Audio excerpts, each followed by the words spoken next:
Magandang araw sa inyo mga mareng. At eto nga kami ngayon at pupunta kami ng Antipolo. Magne-nature muna ang mga tao na to. Makapag-relax lang ng konti. At ayan nga yung mga kasama namin. At on the way na nga pala kami niyan mga mareng papuntang Antipolo. Gagala muna ang mga tao na to. Makakalabas na naman ang mga lungga ang mga bata dahil nga naman gusto na nilang mag-swimming sa Antipolo. At ayan nga, nakarating na kami niyan sa Antipolo at namamalengke muna para may pupudripin kami habang nag-aantay at naliligo yung mga bagets. Ayan, huminto kami dito sa may palengke ng Antipolo. At ayan nga, lumipat na kami dito sa likod dahil nga masarap dito, mahangin, fresh air from the Antipolo. At ayan nga, tuwan-tuwa yung mga bata dahil nandito kami sa likod ng sasakyan. Diba? Diba? Sarap dito. Fresh air talaga. Puro puno. Okay. At ayan yung mga bagets. Tuwan-tuwa na. Kitang-kita nyo naman sa mga mukha nila. Super happy nila dito sa likod ng sasakyan. Pati ang tao na to, happy. Dahil gusto ko nga dito sumakay sa likod ng sasakyan. At ayan nga yung asawa ko at si Yodsyo. Tamang tayo-tayo sila dyan. Pag nahulog talaga o natuwad dyan, yari talaga mga lubot nyo dyan. Charot! At ayan nga, nandito na kami. Sumuka nga pala yan si ate at saka si Freya. Tumawag ng uwak, nahilo yata sa likod. Charot! Ayan, lakad-lakad muna kami dyan mga mareng dahil nga hindi na namin may papasok yung sasakyan sa loob dahil sobrang maputik at madulas ang daan. Kaya dito kami, lakad-lakad kami, kanya-kanyang dalang mga pitbitin dahil nga malayo-layo ang aming lalakarin. Kita nyo naman, ayan o, ang ganda ng tubig guys o. Ang linaw ng tubig, promise, tuwan-tuwa na naman yung mga bata nito maligo mamaya-maya. At ayun nga si Ala, saka si Papa, may dalang yelo. At yung anak kong bunso, tingnan nyo naman, nagmamadali na nga yan para makapag-swimming naman yung batang makulit na yan. Nahihirapan nga pala sa dyan kasi ngayon, tsinelas niya, sumusuot yung paan niya, kaya ang hirap maglakad, nadudulas madulas yung daan. At ayan na nga, bababa na kami at tatawid nga pala kami ng ilog, mga mareng. Kaya happy tong batang si Aris kasi nga gustong-gusto niya yung tubig na yan. At ayan nga, inayos ko na naman yung tsinelas niya dahil nga lumusot na naman yung paan niya. Ano ba naman yan, Aras? Kitang-kita niyo naman yung tubig, ang linaw-linaw oh. Ang sarap maligo, mga mareng. Etong namang anak ko, nagpapakuha ng flowers. Sabi niya, flowers daw. Ayan, kinukuhaan ko nga pala siya dyan ng flowers niya. At ayan nga, tamang video na naman sa sarili. Para makita niyo naman ang tao na to. Ayan. May dala akong bag dyan. Dala-dala ko yung mga gamit namin. Kasi malamang magsiswimming yung mga bata ko. At kailangan may mga dala kaming damit. Ako nga pala, wala akong dalang damit dyan. Dahil nga, hindi naman ako maliligo. Dahil nga, mahirap magbihis dito. Walang privacy. Kaya sabi ko, hindi ako maliligo. Kayo na lang. At ayan nga, yung asawa ko, sabi ko, pakita ka naman sa vlog. Ayan, tatawid na naman ulit kami ng ilog, mga mareng. At yung anak ko, naano na naman yung paan niya, na-shoot na naman sa tsinelas niya. Ayan, lakad-lakad nga yung baby namin na yan. At tingnan niyo naman, ang lakas ng tubig, oh. Malakas yung current, kaya kinuha siya ni Kuya Yuns niya para maidala agad sa kabila. Kitang-kita niyo naman yung tubig, ang linaw-linaw, oh. Sarap. Ayan, ayun na nga pala sila sa unahan. Nauna na sila. Ang hirap maglakad pag ganito yung rumaragas ng tubig. Parang pinipigilan yung paghakbang mo talaga. Ayan, dito naman kami maglalakad papunta doon na naman sa kabilang ilog at tatawid na naman kami. Yung mga 3 beses nga pala kami tumawid dyan, mga mareng, kasi nga medyo malayo-layo yung lupa na nabili nila, kaya tamang tawid-tawid kami dyan. Pero kung naipapasok sana yung sasakyan, hindi sana kami mahihirapan.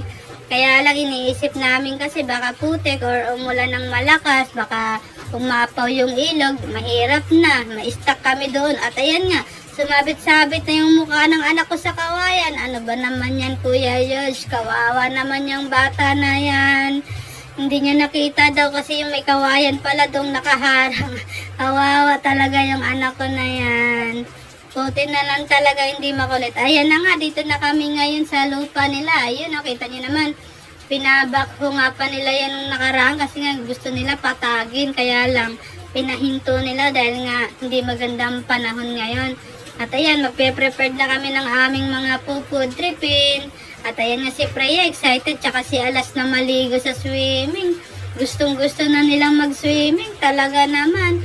At ayan nga si Ate, tamang balat ng hotdog. Sabi ko kasi magbalat ka muna ng hotdog bago ka maligo. At ayan nga, umpisa na nating maglaga ng itlog. Nilaga na nga lang pala namin yung itlog. Dapat kasi piprituhin yan. Kaya lang, kulang yung dala namin. Wala kaming dalang asin. Kaya sabi ko, lagain na lang. Tamang-tama din naman yan kasi meron tayong pansit canton. At ayan nga, yung mga bata, hindi na nakapaghintay. Naligo na talaga sila. Kita nyo naman yung tubig. Sobrang linaw, mga mareng. At enjoy na naman yung baby ko na si Alas. So, kitang-kita nyo naman kung gano'n yung kasaya pag nagsiswimming. Kahit sobrang lamig ng tubig, go lang yan. Wala sa kanya yan. Sobrang mahilig talaga sa tubig. Yung anak ko na yan, buti na lang talaga. Hindi siya takot sa tubig, kaya yan hindi pahirapan paliguan o kahit saan mo dalhin. Kaya yan, ligo lang ng ligo mga batang makukulit. Enjoy lang na enjoy kasi bukas pasukan na naman mga batang makulit. Let's go! Ayan si Ate Heart, papunta-punta pa ng malalim. Kala mo talaga marunong lumangoy. At ayan nga, inutusan ko nga pala si Papa dyan na sabi ko magpa-apoy dahil nga medyo malamok. Kaya para mabugaw-bugaw yung mga lamok, magpa-apoy siya. At ayan nga, mag-umpisa na nga pala ako dyan magluto ng hotdog, mga mareng. Para makakain na kami ng aming almusal. Buti na lang merong yung kalan na beauty na pang-camping lang talaga. Kaya basic lang buhatin o dalhin kahit saan. Hindi ka mahihirapan dahil maliit lang siya na bitbitin, kaya kayang-kayang bitbitin. Ayan magluluto kami ngayon ng aming food tripin dahil malamang gutom na yung mga batang naliligo doon sa ilog. At ayan nga, naluto na yung mga hotdog. Siyempre, susunod naman natin yung pansit canton na lutuin. Ayan, kitang-kita nyo naman kumukulo-kulo na. Saglit na saglit lang yan at luto na. At ayan na nga, nakapagluto na kami. Tamang kain naman tayo mga mareng. Let's go! Ang aming pagkain ay hotdog, nilagang itlog at pasit canton at may tinapay. Ano na yan, pwedeng-pwede na, laman tiyan lang mga mareng dahil babiyahin na naman kami maya-maya pa uwi niyan mga mareng. Kaya huwag tayo magpapakabusog dahil mahirap na. Baka sa daan tayo abutan ng tawag ng kalikasan. Charot! At ayan, tamang kwentuhan muna kami dyan mga mareng dahil nga yung mga bata naliligo doon sa baba. Kaya kami dito, kwentuhan. At ayan na nga, naligo na rin yung mga thunders. Ayan, si Mark, si Elvis, tsaka si Kuya Jens, naliligo na din sila. Sinasamahan nila yung mga bata. Tingnan nyo naman, ang linaw-linaw ng tubig, ang sarap-sarap. Sayang, hindi ako nakapagdala ng damit para nakaligo-ligo din ako. Pero okay lang yan mga mareng, para at least hindi tayo mahirapan magbihis. So, tingnan nyo si Freya, langoy na langoy, yung galing lumangoy Swimmer na yung batang makulit na yan si Freya. At ayun nga si Alas, kala mo lumalangoy, pumatong lang pala yan sa bato. Giraulo talaga na bata. Ang talina mabay. At ayan si Yus, nakabrief lang yan maligo dahil nga wala siyang dalang short. Sabi ko sa kanya magdala, kinuhanan ko pa kagabi ng susutin niya Tapos hindi niya dinala, tanga-tanga talaga. At ayan na nga, ligo-ligo lang muna yung mga tao na to dahil maya-maya uuwi na kami. At ayun naman si Alas, enjoy na enjoy talaga siyang mag-swimming. Pagka inahon mo yan, sasabihin ka agad niyan, swimming, swimming. Ayaw niya na umaahon dahil gusto niya lumangoy ng lumangoy dyan, nakababad. At ayun nga si Papa, tamang hilod. Sabi ko maghilod ka nga dyan para pag uwi mo, wala ka ng libag. Ayan, naghihilod siya dahil may bato siyang nakuha. Tamang hilod si Papa. Ayan si Alas, tuwan-tuwa talaga siya maligo at si Ate Heart. Naku po.